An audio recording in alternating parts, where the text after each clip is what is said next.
Hey guys, Tonic here. Today I am going to be doing my very first small camp challenge. A few weeks ago Bethesda released this really cool Nuka-Cola delivery bundle in the Atomic Shop. It came with a vending machine and a few smaller Nuka-Cola items, but it also came with this awesome Nuka-Cola delivery truck prefab. Now it is sort of small, it's only about 2 foundations long, but I love the way it looks. So I thought that maybe I could turn this into a tiny fully functional camp that would have everything I need to play the game normally. It's going to need a cooking station, tinkerer's workbench, chemistry station, armor workbench, a weapon workbench, and a power armor station. Then of course it is going to need a power generator, a bed, a water purifier, vendor, and a stash box, and then tons of floor decor and wall decor to make it feel like home. So I need to fit all of this stuff in and around the truck so it stays as a tiny camp. It's going to be pretty tight, but I think it will be neat at the end. So here's the location that we are going to use to build this tiny camp. It's one of my favorite flat camp locations and it's just south of the Crosshair. It has an awesome view of the Toxic Valley and it's also pretty safe. Now it is kind of weird to have this truck parked way up here on this hill, but I like to think that when the war started, the delivery driver drove it up here to try and survive, and then they eventually ran out of Nuka-Cola to drink and they passed away, leaving this spot for us to find. Now starting off with the build, I wanted it to look really cluttered, like a wastelander had just moved in. So I tried fitting as much as I could inside of the truck before I had to start placing things on the outside of it. So I made this bed here out of some stash boxes and a mattress to save on some space and get some dual functionality. Also, I did end up merging an armor workbench inside of a chemistry workbench, and if you would like to see a quick merging tutorial, do be sure to leave a comment down below. It's a pretty cool trick to learn and it can really make your camp build look great. So if you guys would like to see a beginner's guide to merging, I would love to make one in the future. But continuing on, at this point I started filling up the interior and running into a few issues with items being so close together. For example, here I was trying to place this bug zapper and it kept just spawning up on the roof, so I had to place an item up on the roof to block it from spawning up there, and that little trick ended up working pretty well and I had to use it a few times with this build. But then I was also able to merge the clown animatronic into the driver's seat of the truck.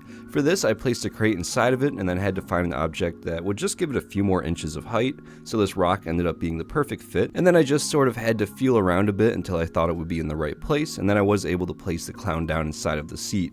Now it serves no purpose at all, but I thought it looked kind of cool. Then I always do love to show how I power the camp. I'm a big fan of hiding all of the wires on my build, so for this one I was able to place down some power conduit pipes underneath the truck.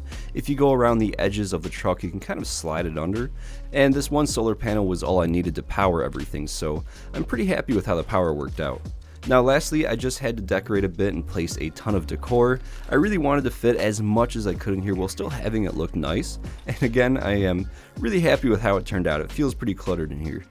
And now with the build finished, let's do a quick tour. On the inside we have the bed with some stash boxes and tons of wall decor and floor decor, plus the trusty fancy shotgun on the wall right next to the bed. Then for the water purifier, I used the water cooler on the left. It was the perfect size, so I ended up using that. Then we do also have our armor workbench and the chemistry workbench. I really wanted to try and fit another one in there, but every time I tried, one of them just wouldn't be accessible, so I stuck with just 2 workbenches on the inside. But moving to the outside, we have our vending machine. It's this little Nuka-Cola cash register. It fits the theme and it's the smallest vendor that we have, so it worked out pretty well. But then going around to the front of the truck we have the power armor station, and I love this part of the build. The hood of the truck kind of looks like it's just resting on the back of that power armor station, and I think that's pretty cool.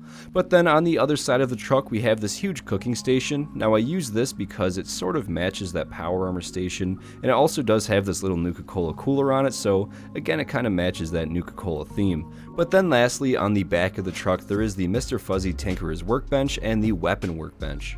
So in the end, I'm actually really happy with how this turned out. I honestly think this is one of my favorite camp builds that I've done so far. I was able to fit pretty much everything that I need in this build, and it was just a ton of fun to try and make a tiny camp. This truck was really small and there wasn't a whole lot of room to work with, but it was an extremely fun challenge, and I would love to do more tiny camp builds like this in the future. But that is pretty much going to be it for this video, so I would like to say thank you so much for stopping by and watching. I really do appreciate it. And as always, I would like to give a massive thank you to all of the channel members, Anxiety Ranger, Esdeath93, Robert Kennard Mazader, Pharaoh Guzzy, King Kittens, Omniprotus, Terry Lockridge, Dalton Murphy, Victrix, Argent Deer, Shaky Hands Workshop, Axel, Kevin W, Anna S, Fallout McFly, Networkgate, Gulty, Wandering Wastelander, Lanthar, Captain Awesome, Citizen Girl, Heather Henderson, Patrick Ruda, 23 Ice Fire, Jay Smith, Baza Double Frank, Theodore, Digital Aardvark, Christy Mellon Schwitz. Thank you guys so much. I love you guys, and have a great day.